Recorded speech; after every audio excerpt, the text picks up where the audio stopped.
The fourth column में आपका स्वागत है। मैं मोहम्मद नाजिम खान।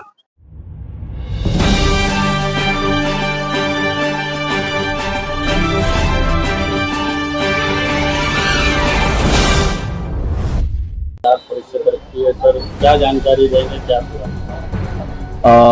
पत्रकार परिषद में आप सब यहाँ पे आए, उसके लिए मैं आपका बहुत तहे दिल से धन्यवाद करता हूँ।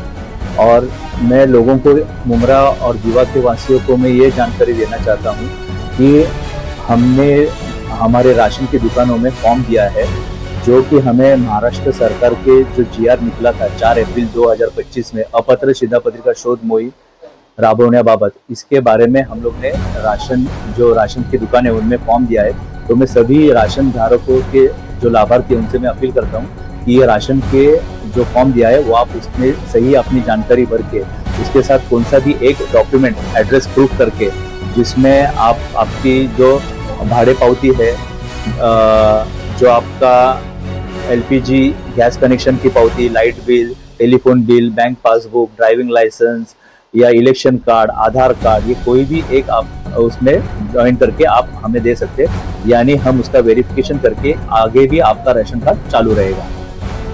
सर, बलवा मुमरा में ज़्यादातर लोग ऐसे हैं जिनको अभी इस चीज़ की जानकारी नहीं, तो उनको क्या संदेश पूरा देना, किस तरह से ये पूरा मतलब कार्य होगा? अभी देखो, अभी हमने, जब आप अनाज लेने जाओगे तो हमने राशन दुकानदारों को कहा है कि अनाज के साथ साथ लोगों को ये फॉर्म भी दे दो और उनको सहकार्य करो। उनको फॉर्म भरने के लिए अगर कुछ मालूमात नहीं है लोगों को कैसा फॉर्म भरना है, तो उनको थोड़ा सा हेल्प करो। और मैं लोगों से भी ये अपील करूंगा कि अगर आपको कोई कठिनाई है फॉर्म भरने में, तो हमारे राशनिंग ऑफिस में भी आके आप हमें पूछ सकते हैं, हम आपको पूरी जानकारी देंगे। उसमें सिर्फ आपको आपका नाम, पता, एड्रेस और आपके घर में जितने लोग हैं उनके डिटेल्स आपको फिल करने, सिर्फ नाम और उनका एज और क्या उनका ये है, बिजनेस है या क्या नौकरी करते हैं और कितना उनको साल का उनका उत्पन्न है पूरा फैमिली का, ये आपको उसमें देना है फॉर्म में। बाकी मुमरा कौशल की जनता को आप किस तरह से बताना चाहेंगे, किस चीज का लाभ क्या मिलेगा?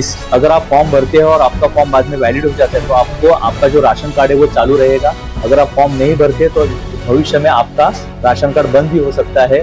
और मैं लोगों से अपील भी करना चाहूंगा कि जितने भी अभी अपने जो है रेशन कार्ड होल्डर जो नए भी हो, तो उनको मैं कहूंगा कि ई-केवाईसी आप राशन की दुकान में या हमारे कार्यालय में आके भी कर सकते हैं। अभी गवर्नमेंट ने अपने लिए फोन से भी मेरा ई-केवाईसी ऐप जो जनरेट किया है, उससे भी आप ई-केवाईसी कर सकते हैं।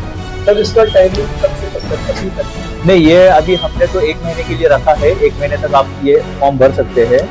ऐसा टाइमिंग तो अब तक गवर्नमेंट से कुछ आया नहीं है, लेकिन जो ई-केवाईसी है वो अपने को 31 मई तक अपने को कौन से भी हालत में कंप्लीट करना है। तो 31 मई तक का टाइमिंग ई-केवाईसी के लिए, लेकिन ये फॉर्म आप अगले महीने तक भी भर सकते हैं, क्योंकि मुझे जानकारी है कि बहुत से लोग अभी गांव गए, छुट्टी का माहौल है तो गांव गए हैं। गांव के आने के बाद भी आप यहाँ पे आके ये फॉर्म जमा कर सकते हैं। सर, जिनकी इनकम ज्यादा रहेगी तो उसके बारे में आप क्या बताना चाहिए? जिनका ऑरेंज राशन कार्ड है तो व्हाइट राशन कार्ड है? हाँ, जिनकी इनकम ज्यादा है, जिनके पास 2 व्हीलर है, 4 व्हीलर है, जो बड़ी बड़ी टावर में रहते हैं, आज उनकी इनकम अगर ज्यादा निकलती है तो उनका कार्ड ऑरेंज से व्हाइट हो जाएगा।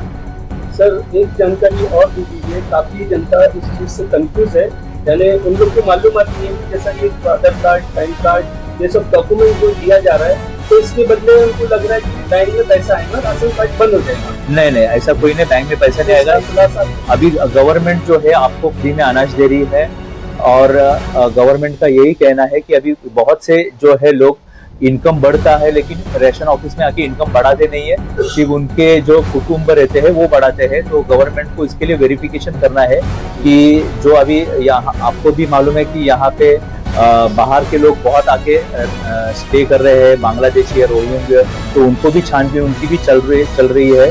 तो इसके लिए जो यहाँ पे नहीं ले रहे, यहाँ पे छोड़ के चले गए या कहीं पे दूसरे पे शिफ्ट हो गए, तो उनके लिए ये मुहिम गवर्नमेंट ने शुरू की है। यानी उससे हमें सही लाभार्थी को हम अनाज दे सकते हैं, और जो लाभार्थी अपात्र है हम उसे अपात्र ही कर देंगे। Thank you.